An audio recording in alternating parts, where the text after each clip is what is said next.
Hati-hati dengan orang ini. Dia sudah gila. Jangan terlalu dekat dengannya. Prajurit setengah baya dengan wajah penuh luka mendengus dingin dan berkata dengan tidak sabar, saat ini, jika dia benar-benar ingin mati, aku tidak keberatan memenuhi keinginannya. Saat dia berbicara, matanya dingin saat dia mengamati Si Yan dengan agresif. Dia tampak seperti ingin menghabisi Si Yan untuk selamanya. Tidak diketahui apakah permusuhan prajurit itu yang menarik perhatian Si Yan atau tidak, tetapi dia mengeluarkan raungan keras dan menatap semua orang dengan galak. Matanya yang gila dan haus darah tiba-tiba menatap prajurit setengah baya itu. Apa yang kamu tatap? Apakah kamu ingin mati? Prajurit itu memperlihatkan senyum dingin dan meremehkan. Apa bagusnya bedevilment? Lagi pula, kamu hanya di alam nirvana. Karena kamu ingin mati, aku akan memenuhi keinginanmu. Tuke, anak ini adalah murid dari Sekte Cahaya Ilahi kita.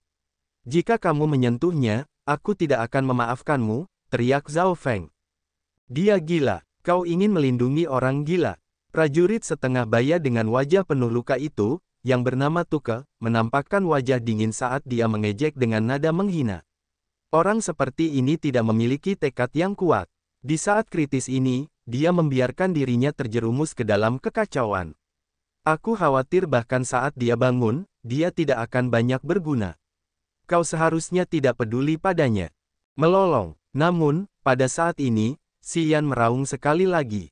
Dia sekarang tampak seperti binatang buas, seluruh tubuhnya mengeluarkan kabut putih saat menyerbu ke arah Tuke.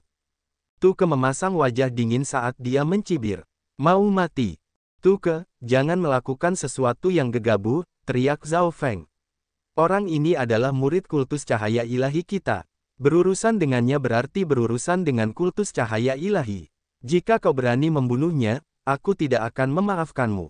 Sejak kapan tanah suci takut pada kultus cahaya ilahi? Tuke tertawa aneh. Melihat Si Yan bergegas mendekat, Tuke menarik mayat di sebelahnya, yang telah ditangkap dan diikatnya. Mayat kuno ini, yang telah kehilangan harta rahasianya, rusak parah dan tidak memiliki kekuatan yang tersisa di dalamnya. Setelah pukulan dari Tuke, seberkas cahaya seperti darah tiba-tiba mengalir ke mayat kuno itu. Mayat kuno itu melesat ke arah Si Yan. Dalam perjalanan, tubuh mayat kuno yang berdarah dan berdaging itu jatuh, hanya menyisakan kerangka. Di bawah kekuatan tolak, kerangka mayat itu tiba-tiba meledak keluar. Tulang-tulangnya yang keras, tebal, dan panjang berubah menjadi aliran darah, memercik ke tubuh Si Yan. Berdenting, suara benturan logam datang dari dada Si Yan. Tulang-tulang tajam dan berdarah menusuk tubuhnya, yang seperti membombardir batu keras. Cahaya menyembur keluar dari dada Si Yan, pakaiannya robek, namun kulitnya tetap tidak rusak. Tuke menyipitkan matanya sementara wajahnya menunjukkan sedikit ketakutan. Zhao Feng, Li Yue, dan yang lainnya juga tercengang, menatap Si Yan dengan mata tak percaya. Tuke memiliki basis kultivasi langit ketiga dari alam langit. Teknik bela diri rahasia tanah suci terkenal dengan ciri-ciri aneh dan agresif. Metode penggunaan tulang prajurit sebagai tombak penyerang ini disebut tombak tulang daging varian, yang sangat menakutkan. Harta pertahanan rahasia biasa hampir tidak dapat menahannya. Meskipun Si Yan menghadapi kekuatan tusukan tombak darah yang ganas itu hanya dengan tubuhnya yang kokoh, seluruh tubuhnya sama sekali tidak terluka. Itu membuat orang lain merasa ngeri dan panik. Apakah anak ini benar-benar manusia? Bagaimana mungkin tubuh orang ini bisa lebih kuat dari binatang buas pada umumnya? Kerumunan itu tidak dapat menahan pikiran ini dalam benak mereka. Mereka semua menatap Si Yan dengan mata ketakutan. Mereka tanpa sadar mundur satu langkah, takut bahwa Si Yan dalam kondisi kekacauan akan menganggap mereka sebagai mangsa. Hahaha, Tuke, kamu tidak bisa melakukannya. Zhao Feng hendak mengulurkan tangan kepada Si Yan. Namun, saat ia melihat dirinya masih aman, ia tiba-tiba menjadi senang dan tak dapat menahan tawa. Sepertinya teknik rahasia tanah suci Anda tidak dapat dibandingkan dengan kultus cahaya ilahi kami. Murid ini bahkan tidak menggunakan harta rahasia, dan tombak tulang daging varian Anda tetap tidak dapat melukainya. Itu benar-benar membuat saya ragu apakah tanah suci memiliki reputasi yang tidak pantas. Li Yue juga menunjukkan senyum menghina dan berkata, "Yah, meskipun memiliki reputasi yang begitu tinggi, tanah suci tampaknya melebih-lebihkan ketenaran mereka. Dari apa yang saya saksikan hari ini, ternyata itu hanya hal yang biasa.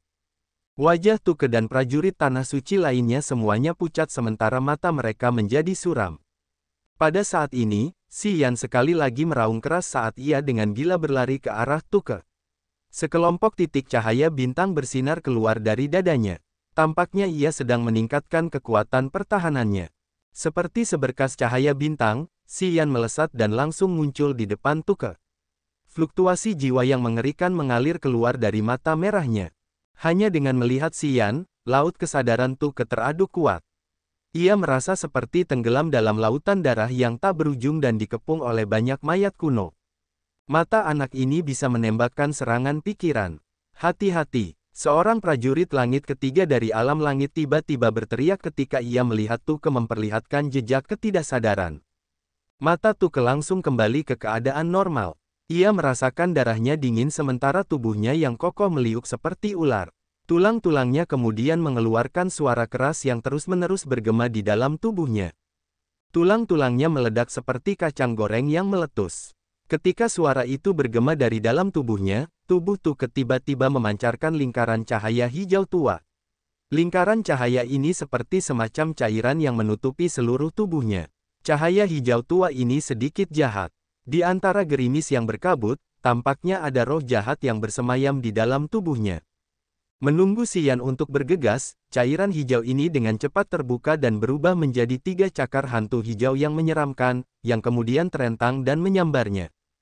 Tangan hantu hijau tua, Tuke mencibir dingin dan membuka mulutnya, menyemburkan sekumpulan cahaya, yang terbagi menjadi 3 dan masuk ke dalam cakar secara terpisah. Ketiga cakar hantu itu, di bawah cahaya dari mulutnya, memperlihatkan 3 mata hijau yang tampak seperti hantu ganas dari neraka, mengintip ke dunia manusia dan menyebarkan cahaya hijau dingin. Pikiran yang melahap jiwa menyebar dan langsung menyusup ke laut kesadaran Si Yan melalui mata merahnya. Beraninya kau, Zhao Feng meraung marah dan akhirnya mengambil tindakan. Dia meluncurkan sekumpulan cahaya Dewa Matahari yang membakar ke arah Tuke. Dalam cahaya suci itu, orang-orang samar-samar dapat melihat matahari yang memelihara semua makhluk. Makhluk-makhluk itu dapat bertahan hidup dan berkembang biak di bawah sinar matahari. Prajurit tanah suci lainnya mendengus, melompat, dan langsung muncul di samping Tuke. Sebuah genderang bundar terbang keluar dari lengan bajunya. Begitu genderang itu muncul, genderang itu menggelembung dan mengeluarkan suara ketukan yang tumpul. Di bawah dampak suara genderang itu, makhluk-makhluk yang muncul dalam cahaya dewa itu tampaknya dihancurkan satu persatu, tidak meninggalkan jejak. Domain niat yang bersarang di cahaya dewa matahari hancur. Intimidasi cahaya dewa matahari juga berkurang secara signifikan. Prajurit itu mengambil kesempatan untuk melancarkan serangan. 5 cahaya berbeda dari genderang bundar itu menyala dan menghilang, langsung melesat ke arah cahaya dewa matahari dan menghancurkan kekuatannya. Krek-krek, 3 cakar hantu Tuke kini telah mencengkeram leher Si Yan. Cakar iblis itu setajam pisau, tanpa ampun menekan tenggorokan Si Yan, mengeluarkan suara menyeramkan. Begitu Qi Xiao, Kai Yi, dan yang lainnya melihat Si Yan menghadapi bahaya, mereka segera bergegas, berusaha membantunya menghadapi musuh. Kedua bersaudara itu juga berteriak. Mereka tampaknya memiliki semacam kekuatan ilahi saat sarung tangan di tangan mereka melepaskan domain niat yang ganas dan deras, menyerang ke arah kelompok prajurit tanah suci. 3 cakar hantu itu meremas leher Si Yan lebih erat. Meskipun ada suara yang mengerikan, lehernya tidak terkoyak dan tetap tidak terluka. Tangan hantu hijau tua memperlihatkan mata hantu yang menatap mata merah Si Yan. Kekuatan dewa yang dingin dan jahat menembus laut kesadarannya, berusaha membuatnya tidak dapat mengendalikan tubuhnya atau membentuk kekuatan pertahanan yang efektif. Meratap, Si Yan meraung dengan gila. Sekelompok cahaya merah darah meledak dari mata merahnya. Domain niat kehancuran, kekerasan, dan pertumpahan darah melompat langsung ke mata hantu dari 3 cakar hantu. Ketiga mata hantu itu meledak satu persatu, dan domain niat di dalam mata hantu yang berasal dari Tuke terfragmentasi. Tepat setelah itu, tubuh Tuke juga terpengaruh oleh domain niat jahat itu. Wajahnya tiba-tiba berubah saat aliran kecil cahaya darah menyala di matanya. Si Yan mengayunkan lengannya, yang sekarang memiliki rona ungu. Kekuatan kekerasan dimuntahkan dan secara agresif menyelimuti tiga tangan hantu hijau tua. Bang bang bang, ketiga tangan hantu hijau tua yang dipadatkan oleh Tuke semuanya meledak terbuka, berubah menjadi banyak titik cahaya hijau yang kemudian menghilang ke langit dan bumi. Bagaimana mungkin? Tuke berteriak keras tanpa sadar. Kau baru berada di langit ketiga alam nirvana. Bagaimana kau bisa mematahkan tangan hantu hijau tua yang telah kupadatkan?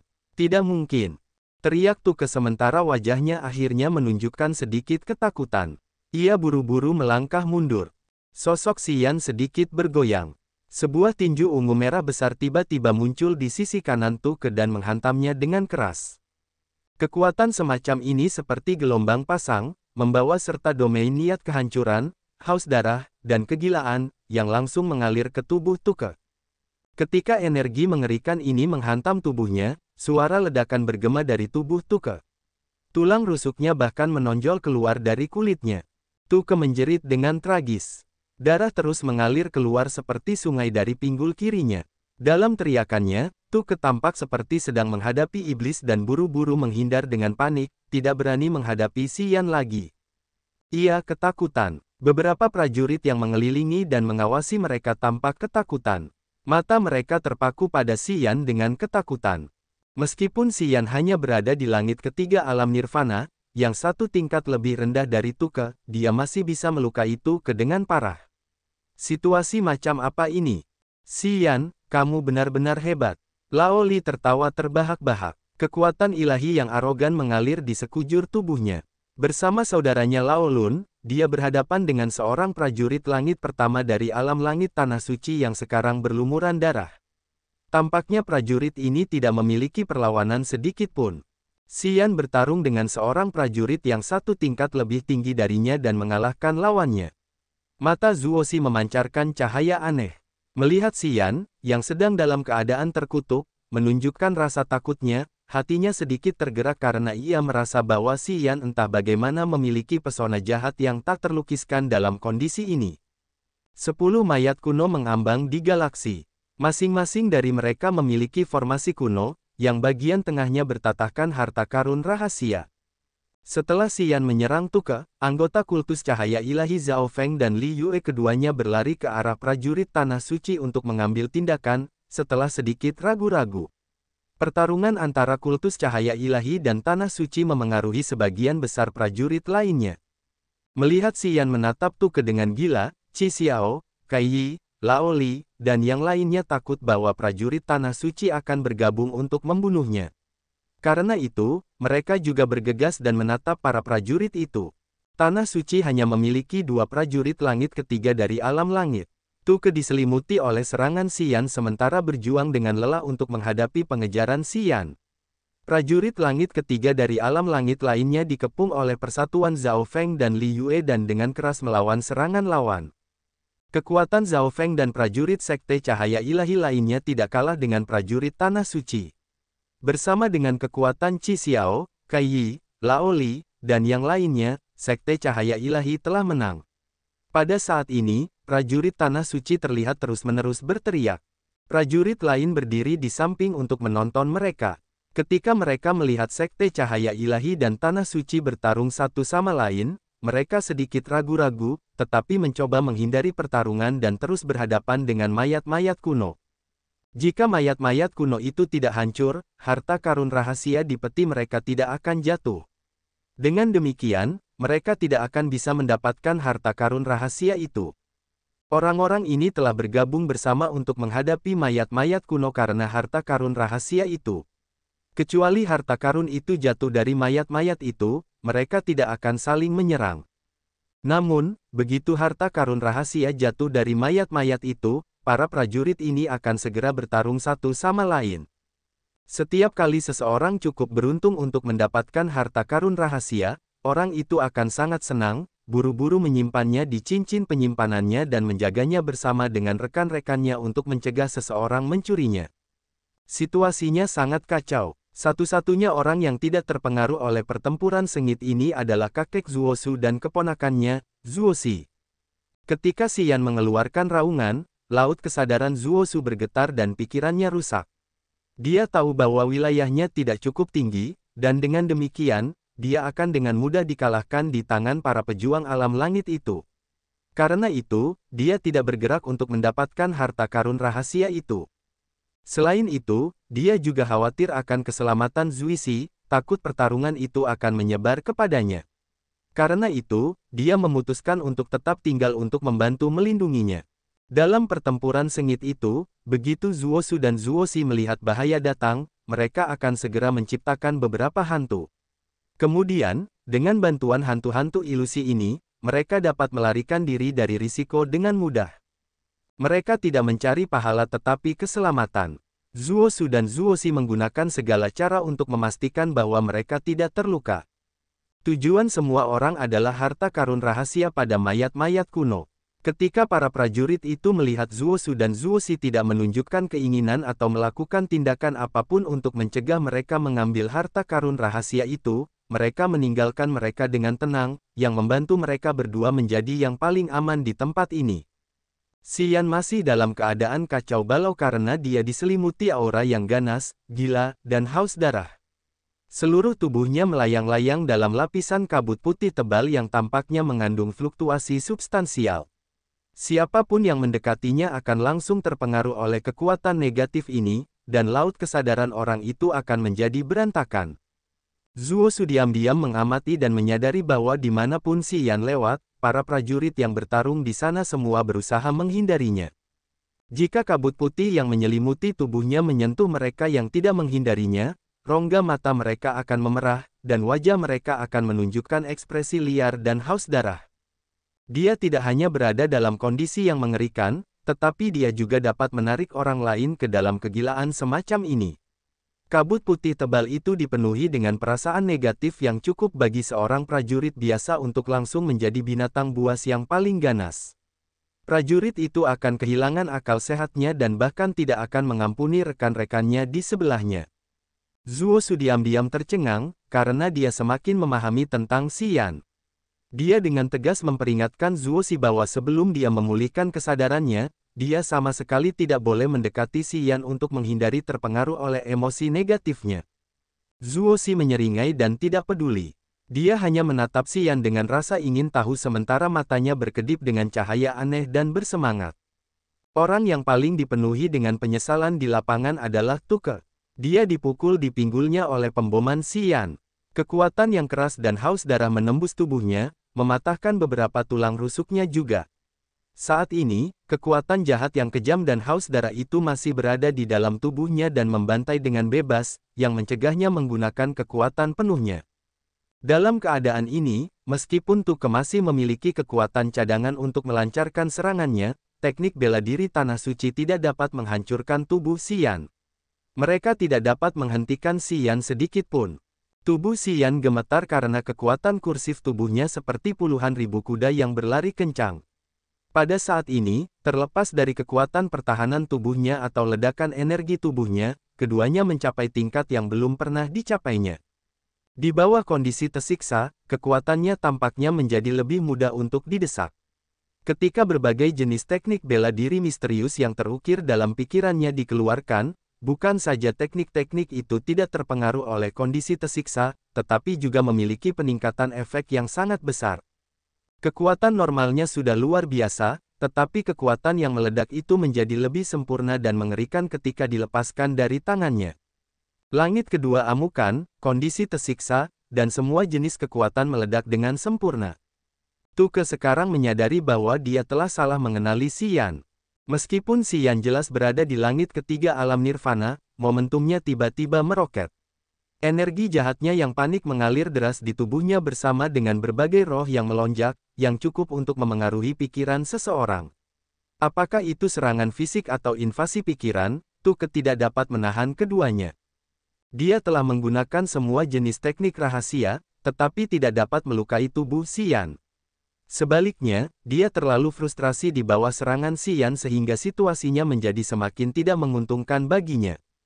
Zhao Feng, Tuke menghindari serangan Xian secepat listrik dan tidak dapat menahan diri untuk tidak berteriak, apakah anak ini benar-benar murid dari Sekte Cahaya Ilahi? Aku tahu bahwa Sekte Cahaya Ilahi memiliki beberapa anakan yang luar biasa, tetapi aku belum pernah mendengar tentang orang ini, Huff. Zhao Feng menunjukkan sedikit rasa jijik dan mencibir dengan dingin. Situasi internal Sekte Cahaya Ilahi jauh lebih mendalam daripada yang dapat kau bayangkan. Kemunculan sesekali satu atau dua pemuda yang luar biasa adalah hal yang normal. Leluhur Tanah Suci juga mengalami metamorfosis semacam ini. Sayangnya, orang-orang itu belum memasuki kabut beracun magnetik gelap. Kau telah memprovokasi pertarungan kali ini, jadi anggap saja itu sebagai kemalangan yang harus kau tanggung. Zhao Feng kembali menyeringai dingin dan kemudian, bersama dengan Li Yue, ia bergegas menuju prajurit langit ketiga alam langit lainnya dari Tanah Suci untuk membombardirnya dengan serangan tanpa pandang bulu. Menghadapi kedua orang ini, pendekar langit ketiga alam langit ini tampak sangat tegang karena dia tidak memiliki cara untuk mengambil inisiatif dalam penyerangan. Dia hanya bisa menggunakan beberapa metode bertahan untuk menghadapi Zhao Feng dan Li Yue. Dalam situasi yang kacau ini, beberapa orang yang terpengaruh oleh emosi negatif Xian perlahan bergerak ke arahnya karena alasan yang tidak diketahui, seolah-olah mereka dikendalikan oleh suatu kekuatan jahat. Selain itu, mereka dipaksa untuk bersatu dengan Xian. Mengikuti gerakannya, mereka bergegas menuju Tuke dan mulai menyerangnya. Meskipun orang-orang ini hanya memiliki basis kultivasi langit pertama alam langit, mereka tidak takut mati dan tidak memperhitungkan korban mereka. Mereka bahkan rela mengorbankan nyawa mereka sendiri untuk bertarung dan membunuh Tuke demi Xian. Seorang prajurit yang tinggi dan perkasa, yang memiliki mata merah seperti Xian, meraung dan melolong dengan gila. Dia mengambil kesempatan ketika Tuke menghindar untuk bergerak ke sisinya, dan kemudian memborgolnya dengan erat. Bang bang bang, suara gemuruh yang luar biasa muncul dari prajurit itu. Banyak baut petir melesat keluar dari seluruh tubuhnya dan dengan cepat melilit Tuke. Tuke tiba-tiba memucat. Dia berteriak, keluar. Sepotong cahaya berbentuk sisik ikan keluar dari tubuh Tuke. Potongan tipis itu berwarna biru tua dan sangat tajam, membombardir prajurit itu. Dalam waktu singkat, tubuh prajurit itu penuh dengan darah yang terciprat kemana-mana. Bahkan kulit dan dagingnya terbelah dan terpotong-potong. Namun, dalam situasi ini, prajurit ini masih tidak melepaskan lawannya. Dia terus memeluk Tuke dengan erat tanpa takut mati. Dia tampaknya siap untuk mengorbankan hidupnya sendiri. Xian mengambil kesempatan ini untuk mengambil tindakan. Prajurit lain, yang matanya juga merah, tetap berada di belakang prajurit itu. Dia juga bergegas menuju Tuke dan melilit Tuke dari belakang, meningkatkan tekanan untuk mencegah Tuke melawan dengan paksa. Xian terengah-engah sementara matanya dibanjiri cahaya jahat. Dia tidak mengatakan sepatah kata pun dan langsung muncul di depan Tuke. Xian mengangkat tangannya. Di saat kritis ini, segel hidup dan mati bergabung menjadi satu dan dengan cepat terbang ke arah Tuke. Segel hidup dan matinya menyala dan menghilang, menembus kepalanya. Mata Tuke menjadi kusam. Wajahnya tampak kesakitan. Tampaknya dia berjuang keras, ingin mengusir kekuatan jahat yang menyerang kepalanya. Ledakan-ledakan, dua suara ledakan yang mengguncang bumi muncul dari dalam kepala Tuke. Kepalanya seperti semangka yang dihantam dengan kuat ke tanah dan kemudian meledak keluar. Campuran otak dan darah tiba-tiba terciprat keluar. Dan begitu saja, Tuke, prajurit langit ketiga dari alam langit, dibunuh oleh Xian. Bahkan kepalanya telah meledak. Banyak prajurit yang masih berjuang untuk harta rahasia tidak dapat menahan diri untuk tidak mengangkat kepala untuk melihat ledakan itu. Wajah mereka semua berubah saat mata mereka dibanjiri rasa takut. Xian, yang baru saja membunuh Tuke, masih memiliki mata merah dan berlari ke prajurit terdekat dalam upaya untuk membunuhnya juga. Itu adalah prajurit lain di tengah danau, yang juga memiliki basis kultivasi langit ketiga dari alam langit. Korban terpilih berikutnya baru saja membunuh mayat kuno dan mengambil harta rahasia yang bentuknya seperti pisau dan garpu, dan menaruhnya ke dalam cincin penyimpanannya. Dia tertawa dan dengan riang berteriak, harta rahasia tingkat suci. Harta rahasia tingkat suci. Hahaha, perjalanan ini sepadan. Perjalanan ini sepadan. Sambil tertawa, kedua matanya berkedip-kedip dengan cahaya ilahi. Dia kemudian melihat sekeliling untuk menemukan target lain untuk terus merebut harta rahasia itu. Namun, saat ini, dia melihat ke arah Xian. Mata Xian masih merah saat segerombolan cahaya merah darah melesat keluar dari rongganya. Cahaya darah itu panjangnya sekitar 3 meter. Itu seperti dua aliran darah merah yang mengalir keluar dari matanya, membuat orang-orang merasa ngeri. Hanya dengan melirik Xian, pria itu langsung terkejut. Lautan kesadarannya bergetar hebat. Hasrat membunuh membuncah dalam hatinya, menghasilkan hasrat gila untuk membunuh semua makhluk. Tidak baik. Dalam hati, dia menggigil, lalu berhenti tersenyum dan mulai mengumpulkan kekuatannya, siap menghadapi serangan Xian. Orang yang sedang dalam kondisi seperti itu hampir tidak memiliki kesadaran. Selama dia menganggap seseorang sebagai target, lingkungan luar hampir tidak dapat mengubahnya. Satu-satunya hal yang dapat dilakukan adalah membunuh orang yang sedang dalam kondisi seperti itu, atau dia akan mengejar dan membunuh orang itu. Pikiran prajurit itu secerah salju. Itulah sebabnya ketika dia menyadari kondisi Xian, dia tahu apa yang harus dia lakukan. Berhenti. Mari kita tangani orang ini terlebih dahulu. Keberadaan orang ini hanya dapat mengganggu kita dan merupakan ancaman bagi semua orang. Prajurit itu menoleh dan mendengus dingin, menghentikan rekan-rekannya yang lain dari timnya untuk menyerang mayat-mayat kuno dan meminta mereka untuk mengalihkan target. Tim ini berasal dari Istana Roh Bela Diri di Tanah Suci, yang merupakan salah satu dari 7 faksi kuno di Tanah Suci. Mereka semua memiliki sejarah yang panjang. Sekte ini adalah sekte yang telah mendominasi Tanah Suci selama puluhan ribu tahun. Di sekte ini, semua jenis roh bela diri berkembang biak secara ekstrim, hampir semua prajurit mereka memiliki roh bela diri khusus. Berbicara tentang Xiao Ling, yang merupakan pemimpin tim ini, dia adalah pelindung di luar Istana Roh Bela Diri dan dinominasikan untuk menjadi tetua di masa depan. Selama Xiao Ling dapat memasuki alam roh dan lulus penilaian Istana Roh Bela Diri, dia akan memenuhi syarat untuk ditahbiskan sebagai salah satu tetua Istana Roh Bela Diri. Terlepas dari posisinya di Istana Roh Bela Diri atau akses ke kekayaan, itu jauh lebih baik daripada posisinya saat ini sebagai pelindung.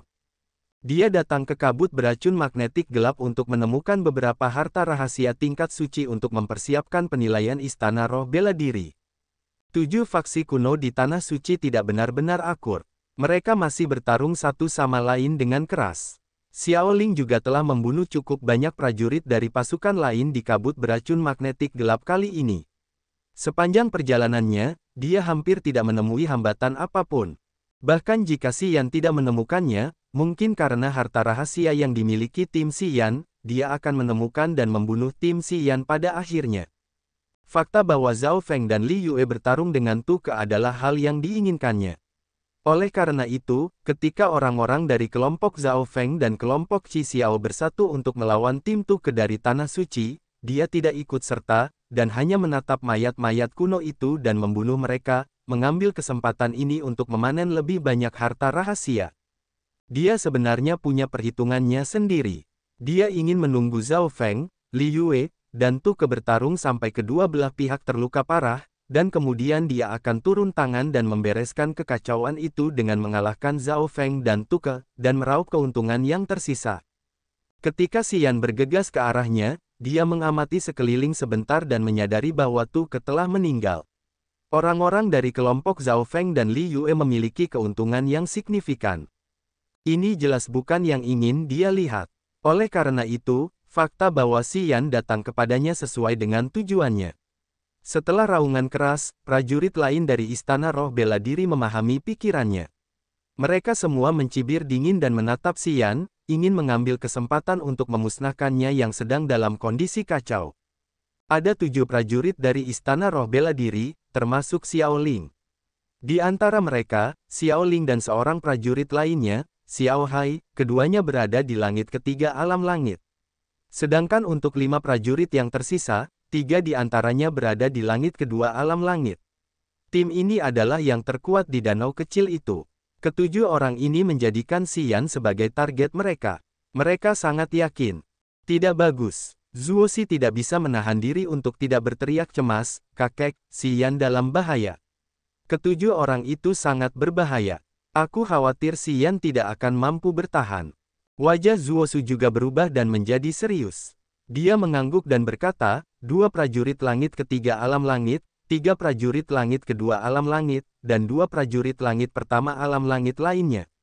Unit ini jauh lebih kuat daripada tim kultus cahaya ilahi dan tim tanah suci. Xian sendirian, dia tampaknya akan menderita kerugian besar. Petik 2. Apa yang harus kita lakukan, kakek? Zuoxi berkata dengan cemas dan tak berdaya, aku hanya di alam bumi, aku khawatir aku tidak bisa menolongnya. Jangan berpikir untuk membantunya. Zuoxi menggelengkan kepalanya dan meraihnya. Jika kau pergi ke sana, kau akan langsung terbunuh. Bahkan jika aku pergi ke sana, aku tidak bisa mengubah apapun. Zuoxi menunjukkan wajah khawatir dan kemudian berbalik ke arah Zhao Feng dan Li Yue, berteriak, Xian dalam bahaya.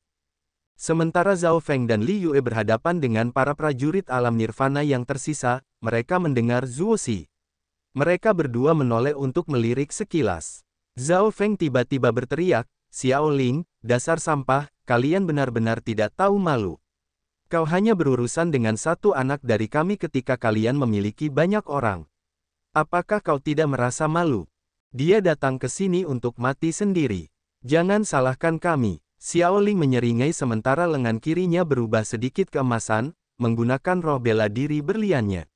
Seluruh tubuhnya memiliki semangat yang tak terkalahkan yang tidak dapat dikalahkan oleh apapun. Tampaknya hanya dengan lengan kirinya, dia dapat menghancurkan semua penghalang dunia. Tanah suci Istana Roh Bela Diri menemukan ruang logam dari ruang 5 elemen di Tanah Suci yang agung. Agar Xiao Ling dapat mengolah roh bela diri berliannya hingga mencapai puncak, dia telah dengan susah payah mengolahnya di ruang logam itu selama 30 tahun. Ini membantu roh bela diri berliannya menyerap lebih dari 10 logam fungsional yang berbeda dari ruang logam itu. Seluruh tubuhnya dapat langsung diubah menjadi logam, berubah menjadi seperti harta rahasia kelas logam. Roh bela diri berlian adalah roh bela diri tingkat suci yang telah tersebar selama lebih dari 100.000 tahun. Setelah diaktifkan, seluruh tubuh pengguna akan diubah menjadi logam. Tubuh tidak hanya akan memiliki pertahanan yang kuat seperti berlian, tetapi lengan dan kaki juga akan berubah menjadi senjata yang kuat, yang sangat menakutkan. Intimidasi itu juga sangat mengejutkan. Pada saat ini, Xiao Ling hanya mengubah lengan kirinya menjadi logam. Dia menatap Xian dan bergegas mendekat, langsung memadatkan 10 jenis kekuatan logam aneh di tubuhnya tanpa menggunakan cara lain, dan hanya melancarkan pukulan ke arah Xian. Cahaya logam aneh meledak. Lengan logamnya tiba-tiba berubah seperti pedang emas berkilau, langsung menusuk dada Xian dengan suara keras. Xian dengan gila berlari ke depan saat suara benturan logam muncul dari dadanya. Saat berlari ke depan, dia tertahan sedikit oleh pukulan ini, terhenti di tengah kekosongan aneh. 10 jenis kekuatan logam aneh menembus dadanya melalui pukulan ini. Kekuatan misterius di depan dadanya segera berkumpul dan berubah menjadi sinar cahaya energi halus yang tak terhitung jumlahnya, membungkus 10 jenis kekuatan logam itu dan mencegahnya melukai tubuhnya. Aman dan sehat, dia terhenti di udara untuk beberapa saat, lalu tiba-tiba mengeluarkan suara gemuruh. Sekelompok cahaya merah berdarah keluar dari matanya. 2 sinar cahaya darah, yang penuh dengan perasaan brutal, mengerikan, dan negatif, langsung melesat ke arah Xiao Ling, menembus leher Xiao Ling dan dengan cepat menembus tubuhnya. Sialan, dasar aneh, umpat Xiao Ling, tubuhnya langsung berubah menjadi warna emas. Cahaya emas dan perak terpancar dari kulit tubuhnya dan dengan cepat menutupi seluruh tubuhnya. Dalam sepersekian detik, kekuatan logam aneh dalam darah Xiao Ling keluar dari tubuhnya dan kemudian menutupi seluruh tubuhnya, membuatnya berubah menjadi ahli logam. Semangat Xian yang melonjak masuk ke dalam tubuh Xiao Ling melalui lehernya dan kemudian mengalir sepanjang sarafnya hingga ke kepalanya. Xiao Ling mencibir dingin, matanya berubah menjadi emas dan perak, begitu pula pipinya. Itu membuat tubuhnya terlihat sangat aneh, yang membuat orang merasa sedang menyaksikan sesuatu yang tidak manusiawi. Kegilaan negatif yang mengalir di dalam tubuh Xiao Ling terhalang oleh kekuatan logam aneh, sehingga tidak dapat menembus kepalanya. Anak itu memang punya trik. Tidak heran mengapa Tuke pun mati di tangannya. Tapi jangan berpikir bahwa membunuh Tuke juga berarti kau dapat membunuhku. Xiao Ling menyeringai dan berkata, Tuke bukanlah lawanku. Begitu aku berubah menjadi logam, di antara para prajurit yang memiliki alam yang sama denganku, siapa yang dapat menghancurkan tubuhku? Xiao Ling sangat sombong dan sama sekali tidak menatap Xian. Ketika 6 prajurit lainnya dari Istana Roh Bela Diri melihat Xian tidak dapat melukai Xiao Ling, mereka tidak terburu-buru tetapi berpencar untuk menghentikan prajurit lain yang mengikuti Xian. Para prajurit yang terpengaruh oleh semangat Xian yang melonjak semuanya berada di langit pertama alam langit. Mereka semua memiliki mata merah dan tampaknya diperbudak oleh Xian. Begitu mereka melihatnya bertarung dengan orang lain, mereka langsung menyerbu dan bahkan tidak peduli dengan nyawa mereka. Saat keenam prajurit Istana Roh Bela Diri melihat bahwa para prajurit itu hanya berada di langit pertama alam langit, mereka tampak lebih santai, tertawa, dan melancarkan serangan dengan mantap. Semua jenis roh bela diri langka dikeluarkan dari tubuh mereka. Entah itu fluktuasi jiwa, atau sosok tanah atau tubuh jasmani air. Para prajurit Istana Roh Bela Diri ini memiliki pemahaman tentang roh bela diri yang jauh lebih mendalam daripada sebagian besar prajurit lainnya. Ketika mereka mengaktifkan roh bela diri mereka, mereka tampaknya berubah ke keadaan lain, menghentikan para prajurit yang terpengaruh oleh dampak emosi negatif Xian. Kau urus orang ini, aku akan pergi membantu anak bau itu. Zhao Feng memberitahu Li Yue dengan wajah serius. Anak ini luar biasa. Jika kita memperkenalkannya ke Sekte Dewa, mereka pasti akan memberi kita hadiah. Seperti yang kulihat, anak ini bukan hanya makhluk di kolam kecil. Jika kita membantunya sekarang, dia akan memberi kita manfaat yang tak terbayangkan. Mata Li Yue berbinar, karena dia langsung mengerti. Dia mengangguk dan berkata, jangan khawatir. Aku akan menangani orang ini dan kemudian datang untuk membantumu. Sekte Cahaya Ilahi memiliki doktrin penghargaan yang ketat. Jika seseorang memperkenalkan orang berbakat ke sekte, posisi pemberi rekomendasi akan dipromosikan. Melihat Xian membunuh Tuke meskipun dia hanya berada di langit ketiga alam nirvana, Zhao Feng sekarang memperlakukannya sebagai pejuang paling kuat di Sekte Dewa di masa depan. Meskipun Zhao Feng tampak murah hati, dia sebenarnya cenderung suka memerintah. Dia tahu bahwa jika dia bisa membuat Xian bergabung dengan Sekte Dewa dan menjadi bintang mereka yang paling cemerlang, dia juga akan dipromosikan, memiliki lebih banyak hak dan kekayaan. Melalui Xian, mungkin dia bisa mempelajari beberapa teknik warisan misterius dari Sekte Dewa, dan dengan demikian memasuki alam roh. Oleh karena itu, begitu Xiaoling ingin menghancurkan Xian, dia langsung merasa cemas. Dia tidak peduli tentang dirinya sendiri yang hampir mengalahkan lawan-lawannya saat ini untuk bergegas ke Xian. Xiao Hai, hadapi Zhao Feng. Melihat Zhao Feng datang, Xiaoling menunjukkan senyum dingin dan berbicara kepada rekannya. Xiao Hai mengangguk, menunjukkan bahwa dia mengerti. Dia kemudian berubah menjadi siluet buram, yang sebenarnya adalah sosok yang berkelok-kelok, berlari ke arah Zhao Feng. Xiao Hai telah menghalangi Zhao Feng bahkan sebelum yang terakhir bisa mendekati Xian. Karena keduanya berada di langit ketiga alam langit, Zhao Feng tidak berani ceroboh, dan dengan cepat menyempurnakan kekuatannya untuk menghadapi Xiao Hai. Nak, kau memang kuat. Kau pasti akan menjadi bakat cemerlang dari Divine Radiant Cult, Xiaoling menyeringai. Ini tentu bukan yang ingin kulihat. Membunuhmu berarti melemahkan kekuatan Divine Radiant Cult di masa depan. Aku tidak akan membiarkanmu tumbuh. Seluruh tubuh Xiaoling telah berubah menjadi logam, melesat ke arah Xian sambil meluncurkan inten domain logam yang menguasai segalanya untuk menyerangnya. Xian tampaknya tidak tahu bahwa Xiaoling telah berubah menjadi logam. Seluruh otot tubuhnya kejang-kejang, tetapi ia tetap mulai melawan. Karena keduanya tidak menggunakan teknik rahasia atau harta rahasia apapun, mereka tampak seperti dua orang barbar yang saling bertarung. Ketika Petrifaction Martial Spirit yang bermutasi bertabrakan dengan Diamond Martial Spirit milik Xiaoling, itu seperti batu yang beradu. Tidak disangka bahwa Petrifaction Martial Spirit tidak memiliki keunggulan. Dang dang dang, suara logam yang memekakkan telinga bergema dari tubuh mereka berdua. Ketika Xiaoling terlibat dalam pertarungan jarak dekat, tubuhnya yang terbuat dari logam, yang seharusnya tidak kalah, tiba-tiba terkena serangan Xian dan mengeluarkan suara berdenting. Energi dahsyat semacam ini memengaruhi tubuhnya, dan mengaduk darah dan dagingnya, membuat tubuhnya, yang terbuat dari lusinan jenis logam aneh menjadi tak tertahankan. Dalam pertarungan, meskipun tubuh Xiaoling tidak terluka, sangat mengejutkan bahwa 7 lubang di wajahnya berdarah. Wajahnya tampak lebih ganas. Sebaliknya, dalam kondisi kacau, Xian tampaknya tidak menghadapi sesuatu yang tidak biasa. Wajahnya tidak memiliki noda darah, seolah-olah dia tidak menderita kelelahan atau rasa sakit. Dia secara naluriah menggunakan tinjunya untuk melawan serangan Xiao Ling dan tubuhnya yang terbuat dari logam. Dalam kondisi kacau, Xi Yan memiliki nafsu untuk kehancuran tanpa akhir. Nafsu ini berkembang tanpa batas, membuatnya gila dan menjadi seseorang yang hanya tahu membunuh dan menghancurkan secara naluriah. Ini adalah jenis lain dari melampiaskan sepenuhnya.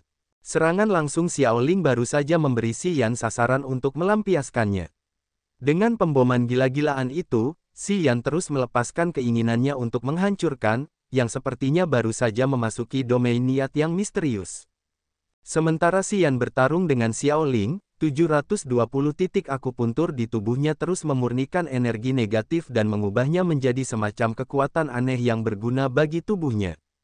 Tidak diketahui berapa lama pertarungan ini berlangsung, tetapi energi negatif yang mengalir di titik-titik akupunkturnya akhirnya mulai tersapu.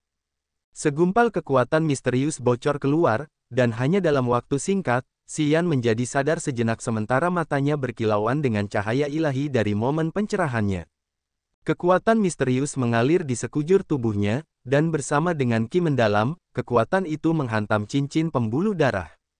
Sebuah penghalang di dalam cincin pembuluh darah hancur, dan sebuah memori langsung terbang keluar dari cincin pembuluh darah, menembus kepalanya. Dalam sekejap, di alam misterius ini, seluruh tubuhnya bergetar. Pikirannya menyublim, laut kesadarannya bergejolak, dan aliran kesadaran jiwa tiba-tiba tumbuh. Ukuran laut kesadarannya mengembang 3 kali lipat dalam waktu yang singkat. Transformasi laut kesadarannya adalah tanda terobosan alamnya, yang tidak dapat dijelaskan. Xi Yan telah langsung memasuki langit pertama alam langit, dan pohon ki mendalam kuno di dalam lingkaran cahaya ki mendalam menjadi 2 kali lipat. Sebuah wawasan naluriah tiba-tiba bersinar di dalam hatinya. Xi Yan menjadi gila lagi. Darah di seluruh tubuhnya dengan cepat mengembun bersama dengan energi negatif. Tubuhnya, yang awalnya mengembang karena roh bela diri petrifaction yang bermutasi, sekarang mengerut. Tubuhnya yang sebelumnya ungu berubah menjadi merah darah yang mengerikan. Banyak tetes darah merah terang yang bercampur dengan kekuatan negatif tiba-tiba menetes keluar melalui pori-porinya. Namun, mereka tidak jatuh tetapi malah menutupi tubuhnya. Itu tampak seperti kepompong darah. Dari jauh, Xi Yan tampak seperti sedang ditutupi sepenuhnya dengan darah. Aroma darah memberi orang perasaan jahat. Wajah Xiao Ling tiba-tiba berubah. Siapapun yang melihat pertarungan antara Xiao Ling dan Xi Yan akan menyadari bahwa perubahan dalam tubuh Xi Yan lebih cepat. Pada saat ini, aura dari tubuh Xi Yan sudah berlipat ganda. Energi yang sangat sombong melonjak. Semacam energi jahat, yang bahkan dapat menghancurkan langit dan bumi, mengalir keluar secara besar-besaran dari tubuh Xi Yan. Ledakan, Xi Yan melancarkan pukulan ke dada Xiao Ling, yang telah dimetalisasi dan dengan demikian membuatnya cekung. Suara tulang patah muncul dari dada Xiao Ling. Tulang-tulangnya, yang ditempa oleh puluhan logam eksotis, tampaknya tidak mampu menahan tingkat pemboman ini dan dengan demikian langsung meledak. Xiao Ling tidak dapat menahan diri untuk berteriak kesakitan, tanpa sadar ingin menghindar. Namun sudah terlambat. Kekuatan Xi Yan meroket seperti binatang buas.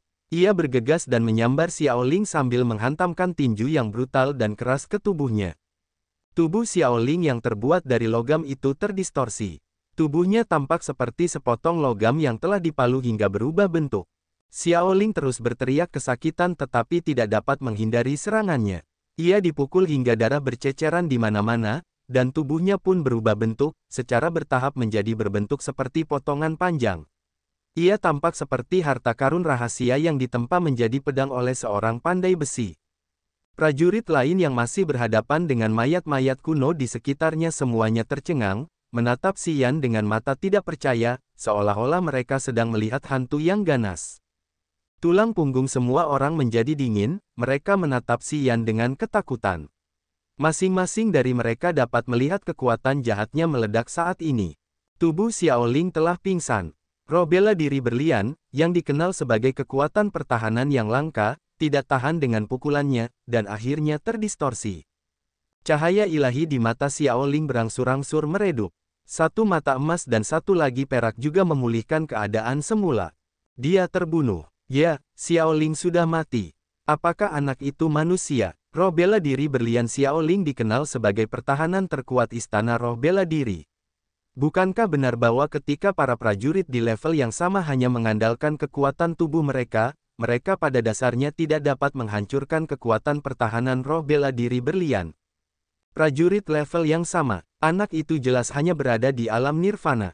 Apakah Xiaoling terlalu lemah, atau bocah itu terlalu kuat? Bagaimana menurutmu? Aku yakin anak itu luar biasa. Semua prajurit berdiskusi dengan riuh. Mereka semua memasang wajah masam dan merasa bahwa mereka hampir tidak bisa mengalahkan Xian. Xiaoling sudah mati, tetapi Xian tampaknya tidak mengetahuinya. Dia terus menatap mayat Xiaoling dan terus-menerus meninjunya seperti sedang membuat mie. Dage, mata Xiaohai terbuka lebar sementara wajahnya menunjukkan kesengsaraan yang luar biasa.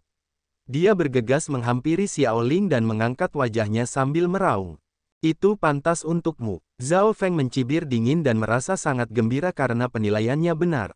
Anak ini Xian benar-benar berbakat, mungkin bintang paling cemerlang dari Divine Radiant Cult di masa depan. Selama dia dekat dengan Xian yang sangat berbakat ini, posisinya di Divine Radiant Cult pasti akan naik di masa depan. Ledakan. Tubuh Xiaoling langsung meledak menjadi dua bagian dari perutnya. Darah dan daging terciprat kemana-mana. Xian baru berhenti ketika Xiaoling benar-benar hancur. Dia berdiri dalam keadaan linglung, tidak tampak tahu apa yang sedang terjadi. Dia tampak seperti sedang berpikir dan bertanya-tanya sendiri. Tidak ada yang berani mengganggunya. Semua orang melihatnya dari kejauhan. Bahkan jika dia dalam keadaan linglung, tidak ada yang berani mengambil kesempatan ini untuk menyergapnya. Mereka semua terkejut dengan penampilannya. Kepala Tuke telah tertembak. Roh bela diri berlian Xiaoling terbelah menjadi dua bagian oleh pukulan brutalnya. Kekejaman Xian membuat orang-orang merasa kedinginan sampai ke tulang dan ketakutan. Banyak orang menghentikan perkelahian mereka dengan mayat-mayat kuno dan memandang Xian dari jauh dengan wajah waspada, karena mereka takut bahwa gerakan kecil pun dapat membangkitkan keganasan di dalam dirinya. Siapapun yang menjadi targetnya berakhir dengan nasib yang menyedihkan. Hal ini dibuktikan dengan tewasnya Tuke dan Xiaoling. Tidak seorang pun berani bergerak. Zuo Xi sedikit meronta karena ingin melihat situasinya. Namun, Zuo Su menariknya dengan kuat, tidak membiarkannya mendekati Xian. Kai Yi, yang telah membunuh seorang prajurit alam nirvana langit pertama, juga menatapnya sambil memasang wajah yang rumit.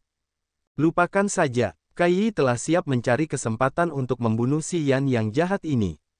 Namun, setelah kejadian ini, dia memutuskan untuk melepaskan pikiran bodoh ini dan melupakan apa yang telah terjadi padanya di dasar danau sebelumnya. Dage, Xian pemuda ini terlalu kuat. Dia tampaknya bahkan lebih mengerikan daripada garis keturunan kita. Lao Lun terkejut dan kemudian berbicara kepada Lao Li. Lao Li mengangguk dengan wajah serius. Dia telah banyak membantu kita. Tanpa dia, kita seharusnya sudah mati beberapa kali. Meskipun tidak ada persahabatan sejati di kabut beracun magnetik gelap ini, kita tetap harus memperlakukannya dengan jujur dan membalas budinya. Ini adalah sikap moral yang paling mendasar. Ketika orang lain membantu kita, kita harus mengingatnya. Aku mengerti. Hahaha, anak baik. Aku tidak salah mengajakmu bersamaku. Zhao Feng tertawa terbahak-bahak, tidak peduli dengan Xiaohai yang berteriak-teriak gila di sana, lalu berteriak kepada Xian, tunggu sampai perjalanan di kabut beracun magnetik gelap berakhir. Aku pasti akan melapor kepada para pendahulu kita, memberi tahu mereka bahwa ada benih sekte dewa kita di laut tak berujung. Para pengikut kultus cahaya ilahi gelisah dan menunjukkan sedikit kegembiraan. Tubuh Xian sedikit terkejut. Setelah melampiaskannya, tampaknya dia telah memulihkan pikirannya secara bertahap. Jejak kebingungan di matanya juga sedikit memudar. Setengah hari kemudian, Xian tiba-tiba menoleh, kedua matanya telah dikembalikan ke keadaan normal. Aura jahat dan kejam juga menghilang begitu saja. Di mana jalang itu Aiya? Dia menatap Kai Yi dan bertanya. Di bawah tatapannya yang tajam, Kai Yi menggelengkan kepalanya pelan dan berkata, setelah aku datang ke sini, aku tidak tahu kemana dia pergi. Jika aku menemukan jalang itu, aku akan memberinya pelajaran, kata Lao Lun dengan suara dingin. Xian, Zuo Xi akhirnya berteriak kegirangan, apa kau baik-baik saja? Apa kau benar-benar sudah bangun? Apa kau tahu siapa aku? Dia melambaikan tangannya dengan keras dan menunjukkan wajah ceria dengan ekspresi gembira. Xian menyeringai dan mengangguk padanya, "Baguslah kalian baik-baik saja. Aku takut aku akan menyakitimu, bahkan saya sendiri tidak dapat mengendalikan keadaan itu sebelumnya." "Jangan khawatir, kami semua baik-baik saja." Zuo Su tersenyum malu, menyeka keringatnya, dan diam-diam menghela napas lega. "Nak, sepertinya kau telah mencapai terobosan, kan?" Zhao Feng mendekati Xian, menatapnya dengan serius dan berteriak, "Apakah kau telah memasuki alam langit?" Qi Xiao, Kai Yi, dan yang lainnya semua terkejut. Mereka menatap Xian dengan wajah terkejut.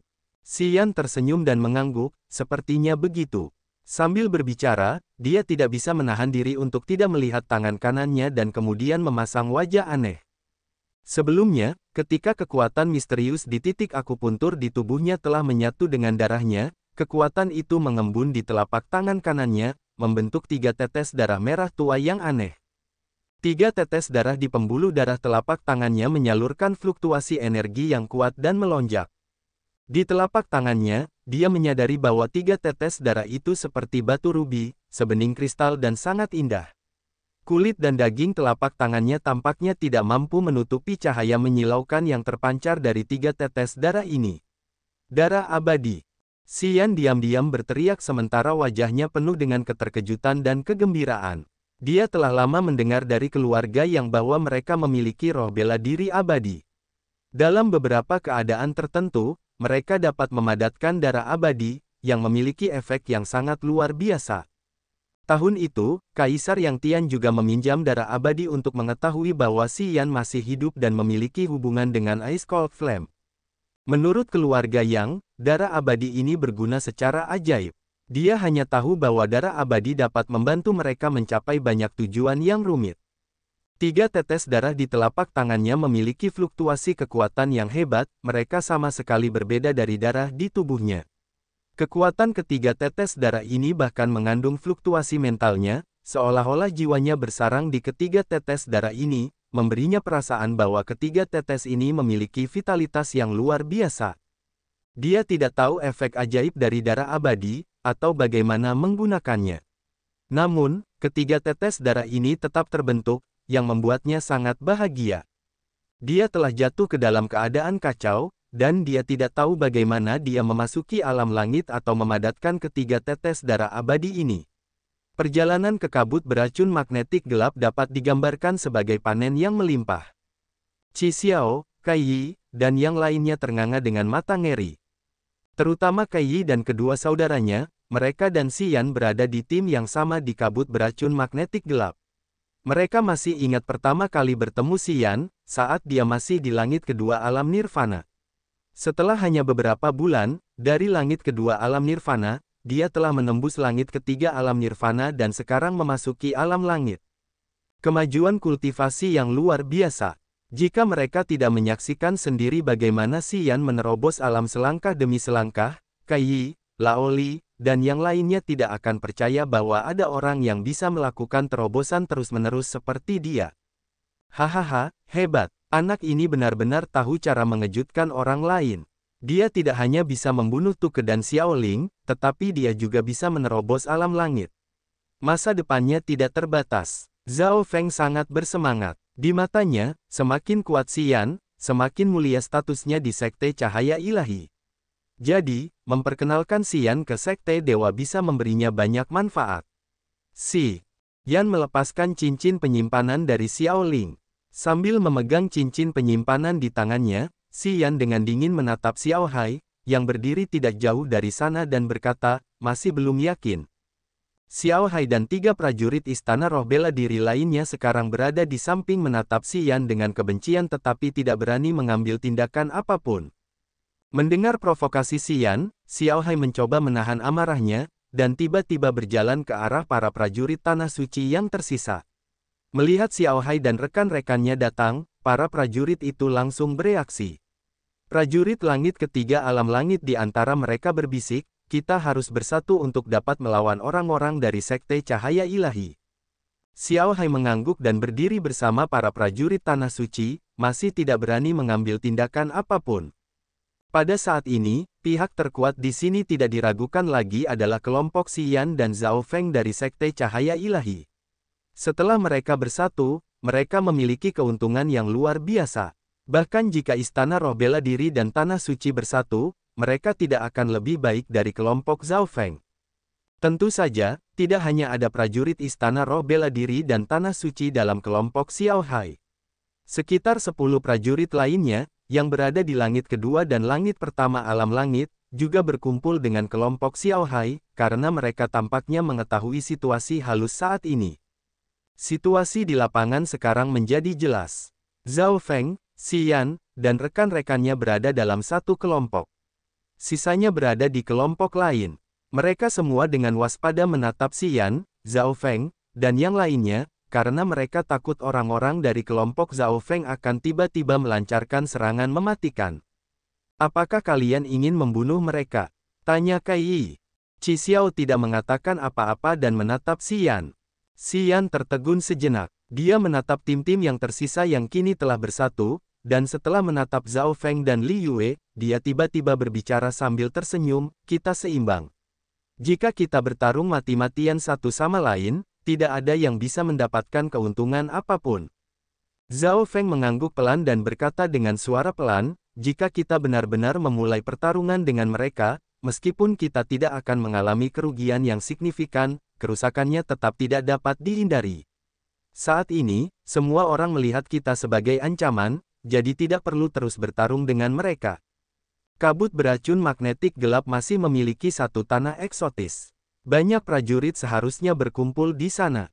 Jika kita menghabiskan terlalu banyak kekuatan dan bertemu dengan prajurit lain yang lebih kuat di sana, kita akan menderita kerugian besar. Li Yue mengerutkan kening dan berkata, baiklah. Xian menatap kelompok Xiao Hai dan berkata dengan wajah muram, jadi, kita akan terus membunuh mayat kuno untuk memanen lebih banyak harta rahasia. Kita harus melakukan itu. Zhao Feng tersenyum dan berkata, kurasa orang-orang itu tidak berani memprovokasi kita. Jadi, kita bisa tenang saat membunuh mayat kuno untuk menemukan harta rahasia. Mayat kuno melayang di udara karena mereka tampaknya dipengaruhi oleh kekuatan tertentu, yang mencegah mereka meninggalkan tempat itu. Mayat kuno ini memiliki teknik formasi di tubuh mereka. Jika para prajurit tidak mengambil inisiatif untuk menyerang mereka, mayat-mayat itu tidak akan menyerang secara proaktif. Hanya ketika mayat-mayat ini menyadari bahwa mereka terancam, mereka akan sepenuhnya melawan. Kekuatan mayat-mayat kuno itu berasal dari harta karun rahasia di dada mereka. Kekuatan 11 mayat kuno itu setara dengan prajurit alam langit standar, jadi ancaman mereka tidak sebesar itu. Setelah mendiskusikan apa yang harus dilakukan, semua orang mulai bertindak. Zhao Feng, Li Yue, dan orang-orang lain dari Sekte Cahaya Ilahi mulai memilih mayat-mayat kuno mereka sendiri untuk dibunuh. Qi Xiao, Kai Yi, dan para prajurit lainnya juga fokus pada mayat-mayat mengambang di sekitarnya. Xian tidak terburu-buru untuk mengambil tindakan. Sebaliknya, dia dengan paksa menghancurkan cincin penyimpanan Xiaoling dan menjelajahinya dengan hati-hati. Cincin penyimpanan Xiaoling dibagi menjadi 3 ruang kecil. Satu ruang memiliki tumpukan berbagai jenis bahan budidaya dan banyak batu mineral pemurnian. Yang lainnya adalah untuk menyimpan kebutuhan sehari-hari dan makanan, sementara ruang yang tersisa menyimpan batu kristal dan botol, serta beberapa harta karun rahasia. Harta karun rahasia berbentuk garpu dan pisau, yang baru saja dikumpulkan Xiaoling, mengeluarkan lingkaran cahaya biru. Seseorang akan merasakan dingin yang menusuk tulang saat menyentuhnya, karena ada kekuatan es yang mengerikan yang terpancar dari harta karun rahasia itu. Saat Xian menyentuhnya, jari-jarinya juga terasa sedikit dingin. Jika bukan karena api dingin es yang telah melunakkan tubuhnya, mungkin jari-jarinya sudah membeku. Harta karun rahasia ini memiliki atribut es. Xian diam-diam mengangguk dan memasukkan kembali harta karun itu ke dalam cincin penyimpanannya. Dia juga mengenakan cincin penyimpanan Xiaoling, karena akan sangat sia-sia jika dia tidak mengambil yang diberikan secara gratis. Ketika Xiao Hai melihat Xian memasang cincin penyimpanan Xiaoling di jarinya, matanya dipenuhi kebencian. Namun, dia masih tidak berani untuk menyerbu. Xian juga tidak mempedulikannya, hanya menatapnya sekilas dan mencibir. Api kebencian semakin kuat di mata Xiao Hai. Dia menampakkan wajah yang jahat dan terus bernapas dengan berat. Dia tampaknya mengingatkan dirinya sendiri untuk tidak bertindak gegabah. Pada saat ini, para pengikut kultus cahaya ilahi sedang menatap mayat kuno. Mayat itu memiliki baju besi hijau di dadanya, yang tampaknya menyusut di dalam formasi, dan karenanya tidak terlalu jelas. Baju besi itu memancarkan cahaya hijau yang bersinar seperti sepotong batu giok. Zhao Feng, Li Yue, dan yang lainnya mengelilingi mayat kuno itu, tidak membiarkannya lepas dari pandangan mereka. Baju besi hijau itu pasti akan jatuh ke tangan kelompok Zhao Feng. Dia menatap Kai Yi dan Qi Xiao. Mereka juga menatap mayat kuno lainnya. Belati perak bertatahkan di dadanya. Belati itu melepaskan cahaya perak yang tampaknya menjadi sumber kekuatan mayat kuno ini. Mayat itu tidak memiliki nyawa, tetapi di bawah serangan mereka, mayat itu melepaskan banyak gelombang cahaya perak yang tajam. Cahaya perak itu sangat tajam. Bahkan Qi Xiao tidak berani menyentuhnya. Saat berhadapan dengan mayat kuno ini, dia selalu berusaha menghindarinya karena dia takut cahaya perak pada mayat itu akan mengenai tubuhnya. Zuo Su dan Zuo Si bahkan tidak bergerak. Mereka hanya berdiri di sampingnya, dengan heran menyaksikan Qi Xiao dan yang lainnya membunuh mayat kuno itu. Melihat kelompok Zhao Feng dan kemudian Qi Xiao dan yang lainnya, Xian tahu bahwa jika terus seperti ini, mereka pasti akan membunuh mayat kuno itu dan mengambil harta karun rahasia. Xian mengangkat kepalanya untuk melihat mayat-mayat yang mengambang, dan kemudian melihat sekeliling untuk memilih satu mayat kuno untuk dirinya sendiri. Melalui perburuan dan pembunuhan mayat-mayat kuno ini, dia bisa mengumpulkan beberapa harta karun rahasia. Pada saat ini, seberkas jiwa yang berdenyut di laut kesadarannya bergejolak. Matanya menyala, dia segera menahan napas dan bermeditasi untuk merasakan jiwa ini berdenyut. Itu adalah panggilan api dingin es. Ice Cold Flame pergi ke pegunungan Black Turtle di utara dan kemudian tiba-tiba menggunakan rohnya untuk memanggilnya datang tanpa alasan yang diketahui. Selama bertahun-tahun, ia masih menjaga komunikasi spiritual dengan Ice Cold Flame. Dengan demikian, ia segera membentuk hubungan yang luar biasa dengannya. Dalam jarak tertentu, ia dapat merasakan aura Ice Cold Flame dan menyadari kesadaran spiritual yang dilepaskan oleh Ice Cold Flame. Meskipun dia tidak tahu mengapa Ice Cold Flame memanggilnya, dia tahu bahwa Ice Cold Flame tidak akan menyakitinya. Masalahnya adalah semua mayat di dasar jembatan telah hancur sementara seluruh kota kuno dibanjiri oleh 4 jenis bencana. Pergi ke lokasi Ice Cold Flame sekarang akan membuatnya menghadapi ancaman dari keempat bencana itu, yang membuat Xian sedikit waspada. Namun, Ice Cold Flame memanggil dengan mendesak. Wajah Xian sedikit berubah. Dia mempertimbangkan dengan hati-hati sejenak dan kemudian memutuskan untuk mengambil risiko. Meskipun keempat bencana itu mengerikan, dia baru saja mencapai alam langit. Tubuhnya kokoh, dan dia juga memiliki langit ketiga amukan. Semua ini membuat kepercayaan dirinya meroket. Kalian tetap di sini, aku akan turun untuk memeriksa. Setelah memberitahu Zhou Su dan Zuo Si, dia segera terbang ke dasar jembatan dan menghilang, bahkan tanpa menunggu dua orang lainnya mengucapkan sepatah kata pun.